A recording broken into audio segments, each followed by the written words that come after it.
만성 질환 진단을 받고 이제부터 약 드셔야 됩니다라고 얘기를 들으면 덜컥 겁부터 나고 좀 이런저런 걱정이 들기 마련인데요. 그래서 이런 환자분들을 저희가 유형별로 분류를 해봤죠. 네, 일단 당뇨병 그리고 고혈압을 첫 진단받은 환자의 대표적인 유형들을 하나씩 살펴보도록 하겠습니다. 네. 첫 번째 이런 분들이 많대요. 아, 난 아직 젊어. 증상도 없는데 괜찮겠지 하고 넘기시는 분들 많은데 이거 좀 위험한 긍정일 것 같긴 해요, 교수님. 그럼요. 이런 분들이 위험합니다. 그렇죠, 그렇죠. 불시도 조기에 진화하면 큰 불을 막을 수 있지 않습니까? 맞아요. 고혈압이나 당뇨병도 일찍 진단되면 일찍 진단됐으니까 나 열심히 치료해야지 이렇게 생각해야 되는데 나 증상 없으니까 괜찮겠지라고 방치하다가 더 큰 합병증으로 간다는 것이죠. 중요한 것은 이 고혈압, 당뇨병의 가장 심한 합병증인 뇌졸중이나 심근경색증이 젊은 연령층에 안 오는 게 아니라 오는 경우도 많고요. 오더라도 치명적인 사망으로 이어지는 확률이 노령층에 비해서 훨씬 더 높습니다. 그렇기 때문에 이런 합병증을 예방하기 위해서는 젊은 연령층에서 발견이 된다면 이건 천운이구나, 나를 살리는구나 생각하고 그때부터 열심히 관리를 하도록 노력을 하셔야 됩니다. 그래야겠네요. 왜 그런지 모르겠지만 홍 교수님께서 저를 유독 많이 보시는 것 같아요. 저도 한번 잘 관리를 해보도록 하겠습니다. 네. 자, 유형 두 번째 보겠습니다. 두 번째는요.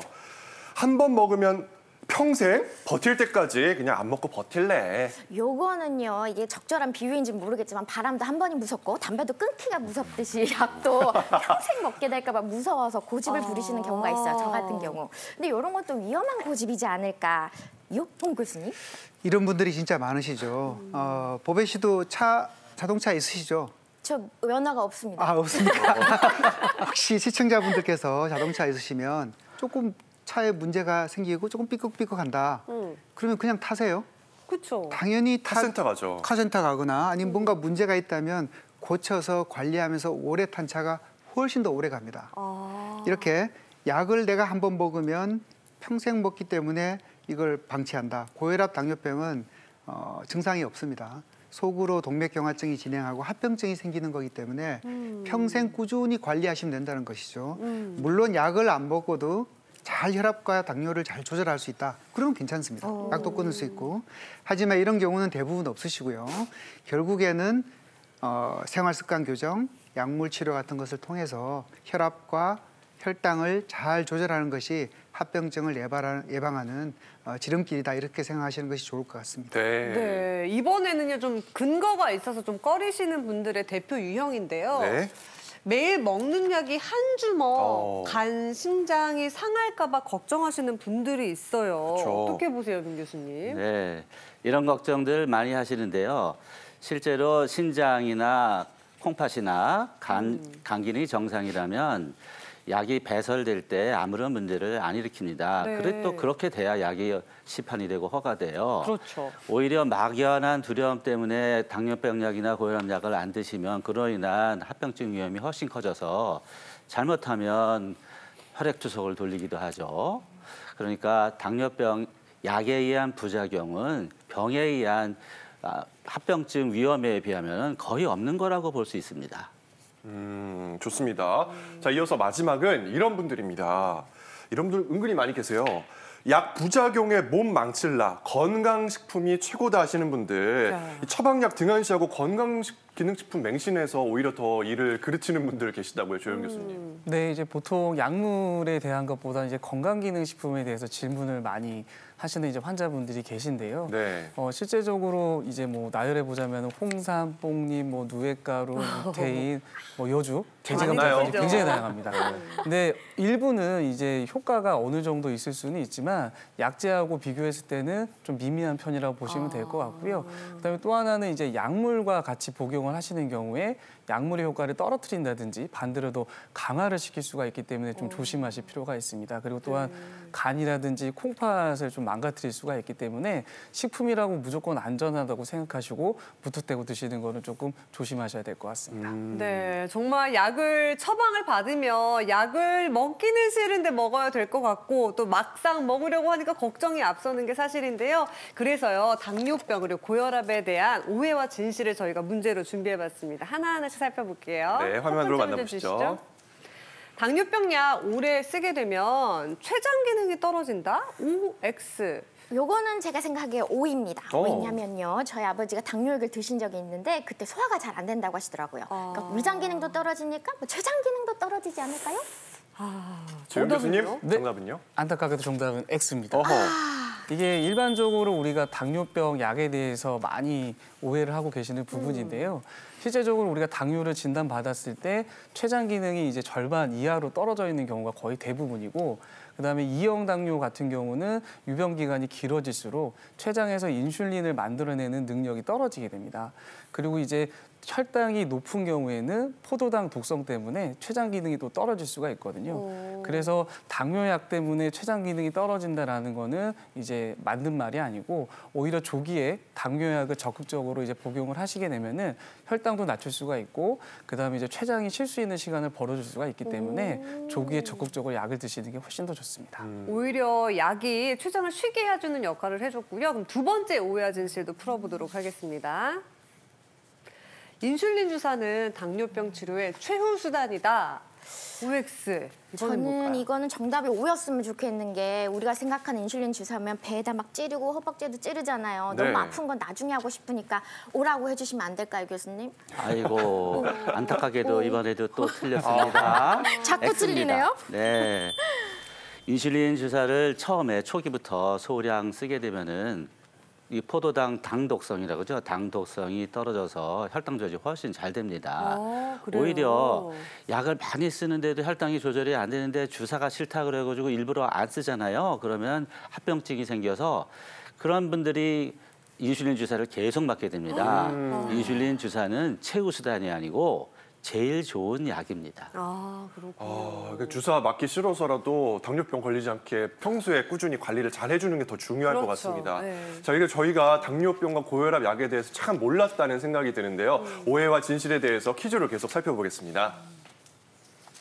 고혈압 약은 속을 깎아내린다. 이거는 시청자 여러분들한테 솔직해야 될 것 같아요. 고혈압 약이 문제가 아니라 속을 깎아내리는 건 술을 마셨을 때, 내가 오늘 마시고 내일 마시면 사람이 아니다 근데 또 마시는 나의 속을 봤을 때, 그럼 정답은 X였으면 좋겠는데. 그렇네요. 약이 아니라 내 생활 약이 습관이 아니라 문제다. 내가. 그쵸. X가 아닐까요? 정답은요, 홍 교수님? 네, 이번에 맞추셨습니다. 솔직하니까 정답이다.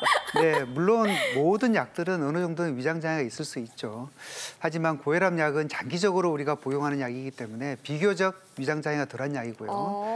오히려 고혈압 약보다는 함께 복용하는 우리 아스피린이라든지 아니면 항응고제 또는 진통제, 감기약 이런 약들이 훨씬 더 위장 장애가 있을 수 있습니다. 그래서 물론 약을 드시고 나는데 어느 정도 속이 쓰리다 이런 증상이 있으실 수도 있는데, 위장이 안 좋으신 분들은 오히려 이런 분들은 위장 때문에 고혈압 약을 안 드시는 것보다는 주치의와 상의하셔서 식후에 약을 드신다든지 아니면 어느 정도의 위장 보호제하고 같이 드신다든지 이러시면 훨씬 더 위장 장애 없이 약을 복용하실 수가 있습니다. 네, 계속해서 당뇨병, 고혈압 약에 대한 오해와 진실 네 번째 문제 드리겠습니다. 고혈압 약을 오래 먹으면 콩팥이 망가진다. 이번에는 뭘까요? 사실 고혈압 하면 이 뒷목도 땡기고 머리도 아프고 피곤하고 몸도 붓는 것 같아서 이제 콩팥이랑 관련이 있다고 하고 싶은데, 아까 X를 해서 맞췄기 때문에 X라고 하고 싶은데 우리 홍 교수님 맞다고 해줘, 용홍?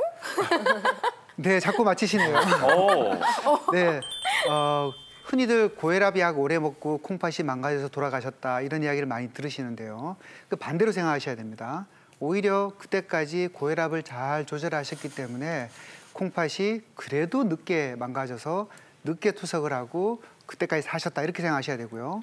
오히려 그런 분들이 혈압 치료를 조금 더 일찍 시작했다. 그러면 훨씬 더 오랫동안 건강하게 사실 수가 있었을 겁니다. 그래서 이런 혈압 조절이 안 돼 생기는 여러 가지 합병증, 특히 콩팥 기능이라든지 이런 것들은 오히려 조기에 혈압 조절을 하고 잘 조절하면 훨씬 더 합병증을 예방할 수 있기 때문에 이런 분들은 정상적인 혈압보다도 우리가 더 혈압을 낮게 조절해야 되기 때문에 콩팥이 안 좋은 분이나 당뇨가 있는 분들은 목표 혈압을 조금 더 낮게 조절합니다. 그래서 더 잘 조절해야 된다 이렇게 생각하시면 좋을 것 같습니다. 네, 자 이어서 당뇨병 약과 고혈압 약에 대한 오해와 진실 마지막 보겠습니다. 퀴즈로 만나보시죠. 고혈압 약을 오래 먹으면 남성 성기능 장애, 통풍이 온다. 자, 이거는 그래도 제가 좀 자신감이 있으니까 한번 맞춰보도록 하겠습니다. 어떤 자신감이요? 갑자기 자신감이 왜 나와요? 어떤 자신감? 어쩐지 잘 모르겠지만 네. 일단 바람을 담아서 X였으면 좋겠어요. 정답은요? 네, 다행히 X가 맞습니다. 어. 네, 옛날에 아주 초기에 있는 고혈압 약들은 실제로 약을 드시고 난 뒤에 성기능 장애나 통풍 같은 부작용이 생기기도 했습니다. 하지만 요즘 쓰는 약들은요, 이런 부작용이 거의 없고 오히려 약 때문에 생기는 성기능 장애나 이런 것보다는 오히려 고혈압을 오랫동안 치료하지 않아서 생기는 이런 여러 가지 합병증으로 인해서 성기능 장애가 오는 경우가 더 많다고 생각을 하셔야 되고요. 이런 경우에는 오히려 혈압을 잘 조절하게 되면 이런 성기능 장애도 개선이 될 수가 있습니다. 그래서 우리가 고혈압의 합병증이라 그러면 심근경색증, 뇌졸중 이런 것만 생각하시는데요. 이런 성기능 장애나 통풍 이런 것들도 하나의 합병증으로 생각을 하시는 게 좋습니다. 네, 이렇게 약에 대한 오해와 진실을 알아봤고요. 약을 먹으면서 생기는 부작용보다 약을 안 먹어서 생기는 부작용이 훨씬 크다는 점 꼭 기억하셨으면 좋겠습니다. 네. 자, 당뇨병, 고혈압 약 드시는 분들 중에 이럴 땐 약을 먹어야 돼, 말아야 돼 하시는 분들 계시잖아요. 그렇죠. 그래서 저희가 상황별 약 복용법에 대해서 알아보도록 하겠습니다. 먼저 첫 번째, 복용 시간을 놓치는 경우 사실 은근히 많습니다. 이거 어떻게 해야 되죠? 네, 이런 경우에 생각날 때 즉시 복용하셔야 되고요. 다음 복용 시간 가까울 땐 차라리 다음 시간으로 넘기는 게 좋다라고 하네요, 민 교수님. 아, 네. 이 약 복용 시간을 놓쳤을 때 생각나면 바로 드시는 게 정답입니다. 그런데 하루가 다 지나가지고 저녁 때 생각이 났어요. 어떻게 해야 되나요? 그럴 때 그날은 넘기고 그 다음 날부터 그냥 원래대로 드시는 게 좋겠습니다. 근데 이때 문제가 뭐냐면 어제 안 먹은 것까지 오늘 한꺼번에 먹으면 그러면 안 됩니다. 또 약을 먹었는지 안 먹었는지 그럴 때 헷갈려가지고 많아요. 이상하다 그래서 한 번 더 먹으면 잘못하면 2번 먹게 됩니다. 이래도 안 됩니다. 그렇군요. 그렇다면 이번에는요, 약을 놓친 게 아니라 밥을 놓쳤을 때 어떡하나 혹시나 걱정이 되거든요. 네. 그래도 처방약은 거르지 말고 그대로 복용하는 것이 좋다. 빈속에라도. 근데 약은 19, 30분 이렇게 먹어야 되는 거 아닌가요, 민 교수님? 네. 끼니하고 이제 약하고인데요. 고혈압 약이나 고지혈증 약은 끼니를 걸러도 식사 상관없이 드시는 약입니다. 네. 그러니까 상관없이 드셔도 되는데 식사를 안 하셔도요. 근데 당뇨약은 좀 달라요. 당뇨약은 종류에 따라 다른데 저혈당을 일으키는 약들은 조심해야 되고요. 저혈당이 없는 약들은 끼니를 걸러도 드셔도 됩니다. 근데 인슐린이나 인슐린 분비 촉진제 같은 것들은 저혈당이 와요. 이런 것들은 끼니를 걸렀을 때 조심해야 되기 때문에 역시 식사를 제 시간에 하고 약을 제 시간에 복용하는 게 제일 좋은 습관이 되겠습니다. 그렇군요. 네. 자, 그리고 세 번째입니다. 선물로 우리가 영양제 주고받는 경우가 가끔 있잖아요. 많죠. 자, 이런 경우 영양제를 선물로 받았어요. 당뇨병 약, 혈전 용해제, 고혈압 약 드실 때는 영양제도 가려 드셔야 합니다. 홍구루 교수님. 네, 요즘 영양제 선물 많이 받으시죠. 받으시면 항상 많이 드시고 있는데요. 특히 저희들 많이 받는 것 중에서 하나가 칼슘제입니다. 골다공증이 있는 환자들한테는 굉장히 칼슘제가 유용하지만 실제로 이 정상인데도 불구하고 너무 많은 칼슘을 섭취하게 되면 심장 판막이나 혈관이나 이런 석회화가 진행될 수 있기 때문에 주의를 요하고요.